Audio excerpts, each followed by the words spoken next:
You got the chat client working with one model. That's great. But here is the reality in production.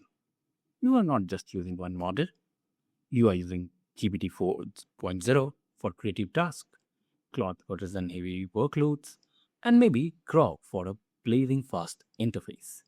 The question is, how do you wire all of them into a single Spring Boot application without turning your configuration into a mess? That's exactly what we are solving today. Welcome to the lecture 3 of Spring AI Complete course. Let's think about what happened when you add a second model to your Spring Boot app. Say you started with Spring AI OpenAI, you added the Spring AI OpenAI Spring Boot starter dependency, and Spring Boot auto-configured a chat model and bean and a chat client bean for you. Everything worked beautifully. Now your team say you also need Anthropic model.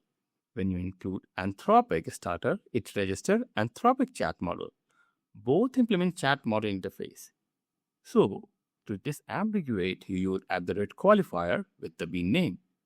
Let's look at the code. Here is the configuration that creates two chat clients. Notice what is happening here. We are injecting the concrete model types directly, OpenAI chat model and Anthropic chat model. So there is no ambiguity. Each chat client gets its own model, its own system prompt, and its own identity. Now, you need to use it. Your service, you just qualify.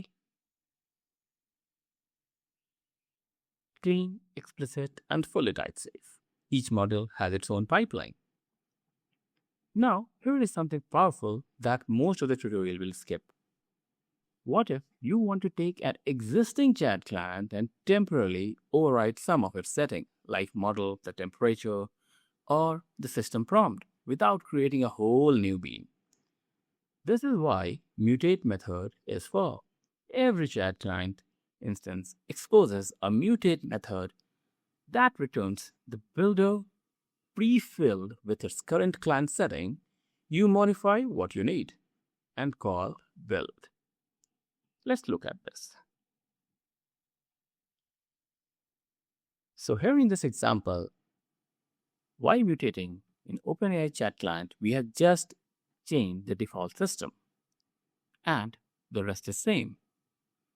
This is incredibly useful in production. Imagine you have a base chat client configured for rate limit, retry logic, default parameters. Instead of creating a different bean, you just mutate on the fly for the specific use case. The original client stayed untouched. The mutate copy is ephemeral. It's the same pattern you see in immutable builders across your Java ecosystem. Here is the trick that saves you from the dependency hell. A lot of providers like Grok, Together AI, Olama, Perplexity expose OpenAI compatible API. That means you can use OpenAI Starter to talk to them and you just override the base URL.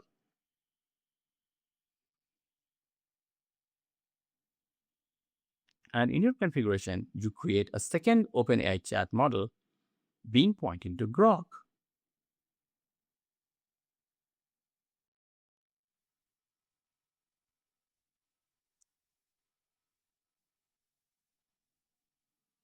Now, you have three models, OpenAI, Anthropic, and Grok, all in one application, each with its own chat client. You can route your request based on the task type. A router, here's a simple pattern. In production, you don't hardcode which model handles which request. You build a router. Here's the simple pattern. Now, your controller or service just call modelrouter.route and pass the parameter to get the right client. You can evolve it into a full strategy pattern with cost tracking, fallback logic, and A/B testing. That's how real multi-model system works. Now let's test the different APIs that we have created. First, we will test the fast API with model route. And you can see the responses coming. Now let's go and test the mutate method that we have done, where we have changed only the default systems. We are using the same question and we'll just change the URL. and so the response is coming. So let's recap what we covered. First, you will have multiple AI starters.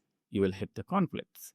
You can use at the rate qualifier pattern with a concrete model types to resolve them. Second, the mutate method lets you create ephemeral variations of a chat client without polluting your bean context.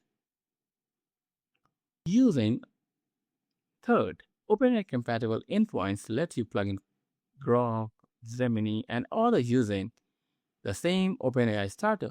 And fourth, a model router that gives you a clean runtime model selection in production. In next lecture, we are going to deep dive on Advisor API, Spring AI middleware layer for intercepting and transforming prompts and responses. Here is where things like logging, code race, and our RAG retrieval actually plug in. If you are following along, make sure you subscribe and hit the bell so that you don't miss it. I will see you in lecture 4.